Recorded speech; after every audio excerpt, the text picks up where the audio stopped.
Every watch collector eventually ends up with a graveyard.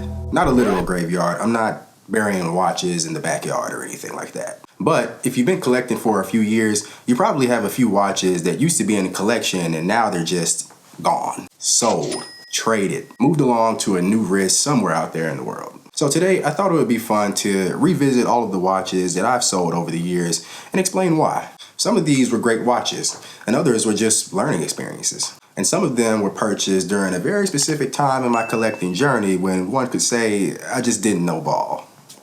Sold to you. Thank you so much, sir.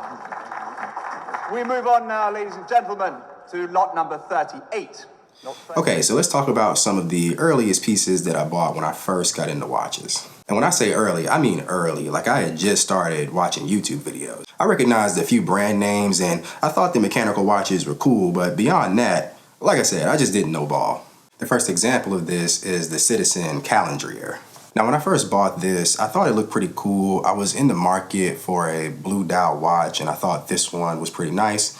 It had a recognizable brand name. I had seen the name Citizen before and yeah, honestly, that was my entire thought process. Blue dial, Citizen logo, sold. Now, what I didn't realize at the time was that this watch actually has a calendar function.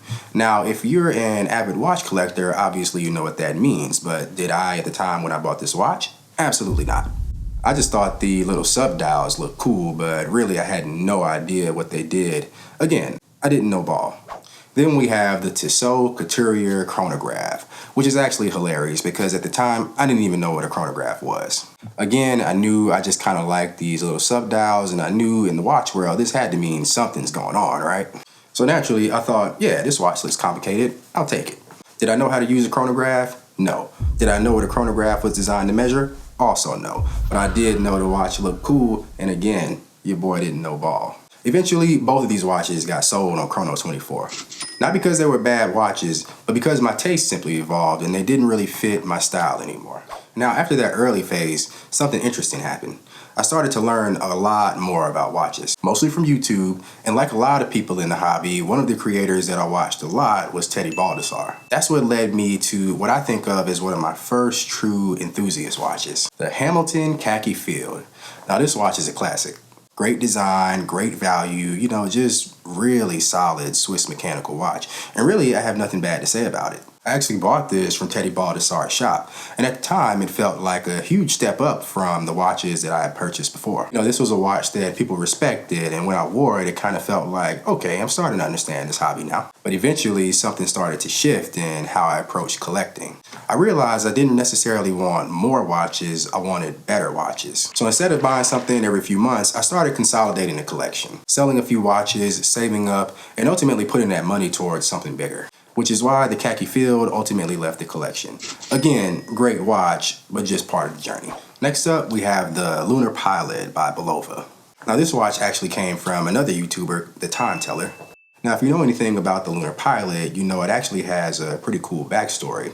It's inspired by the chronograph that actually went to the moon with the Apollo program, which is just objectively pretty awesome. And performance-wise, it's a really solid watch. You know, a super accurate quartz movement, great legibility, really cool design. But here's the honest truth, I really just didn't wear it that much. Mostly because, obviously, I got this watch in all black, and I'm not really an all black guy, despite what I have on today. Which is funny because when you get into watches, you kind of assume that black goes with everything. But over time, obviously, you start to learn what truly fits your style. Now, a really good thing that I got out of this purchase was that my brother got to wear it with his wedding suit, which was a great moment for the watch. But ultimately, like the Khaki Field, it ended up getting sold as part of the consolidation of the collection. Now, if you've been collecting watches for a while, there's a pretty good chance you've gone through a Seiko phase. And I most definitely did. And one of the watches I bought during that phase was the Seiko 5 Sports GMT. Now, I bought this watch when it first came out, and the main reason was pretty simple. I didn't have a GMT watch yet, so it felt like a pretty cool complication to add to the collection, you know? But over time, a few things just started to bother me. The bracelet felt really stiff and uncomfortable, the bezel was surprisingly hard to turn, and the clasp just felt a little flimsy. Especially once I experienced something like the Tudor Black Bay. Once you've handled a watch in that tier, it makes it kind of difficult to go back. And I just started seeing other GMT watches that interested me a little more. Things like the Seiko Alpinist GMT or the Atelier GMT by Timex, which I've actually had my eye on for a little while now. So eventually the Seiko 5 GMT sold on Chrono 24. Then there was the Seiko Prospect Save the Ocean. And this one, I gotta admit, I actually like this one quite a bit.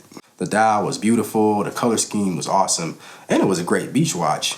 But again, the same issues started creeping in. You know, the watch was a little bigger than I prefer, the bracelet wasn't great, and the bezel just didn't feel very satisfying to operate, especially, again, in comparison to the Tudor Black Bay.